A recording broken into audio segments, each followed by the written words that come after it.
Loretta Ross is a lifelong human rights activist. She co-created the theory of reproductive justice and has been widely recognized for creating a visionary movement linking human rights with reproductive and social justice. And she has reshaped the landscape of reproductive politics.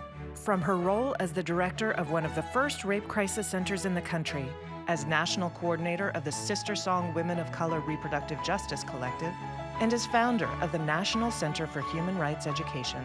A MacArthur Foundation Genius Grant Fellow, she is an associate professor of the study of women and gender at Smith College, where she teaches courses on racial and reproductive justice, and where she is leading the launch of a human rights initiative.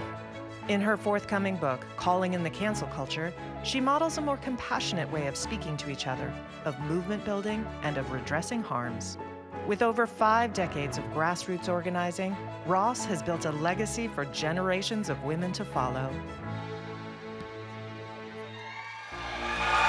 Presenting 2024 inductee, Loretta Ross.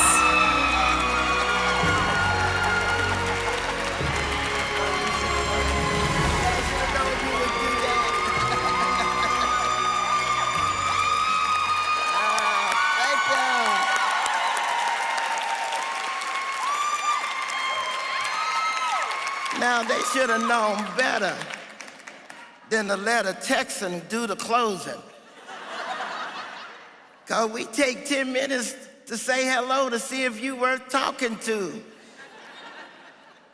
But I am definitely humbled and grateful to be getting this totally unexpected award in the company of my superstars, my sheroes like Kimberly, like Peggy, like Serena.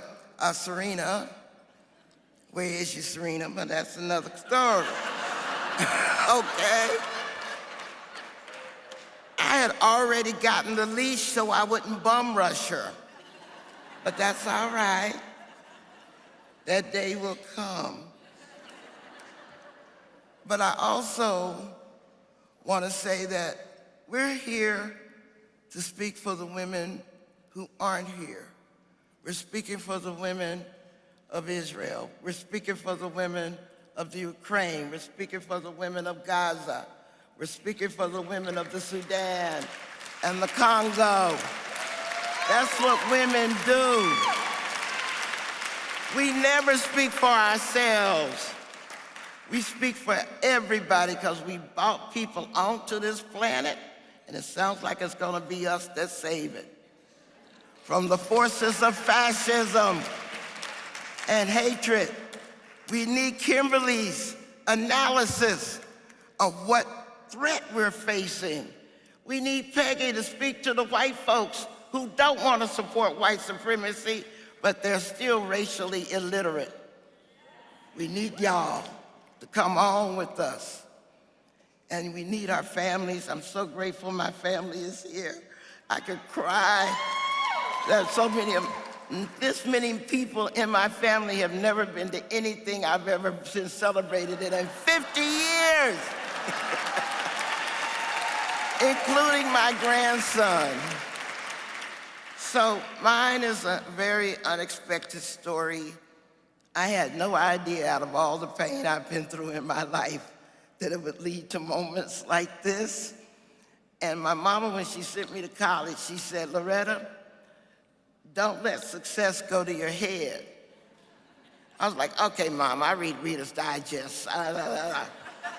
She said, shut up. I'm saying don't let success go to your head because I don't want you to let failure go to your heart. And that's how I've tried to live my mama's words out. My activism has always been about making my life matter, but I want to make the lives of all women matter, because we are not going back to the 19th century Alabama. We are not giving up control over our bodies, Supreme Court. And most of all, we are not giving up our dream for democracy to all these fucking fascists. Thank you.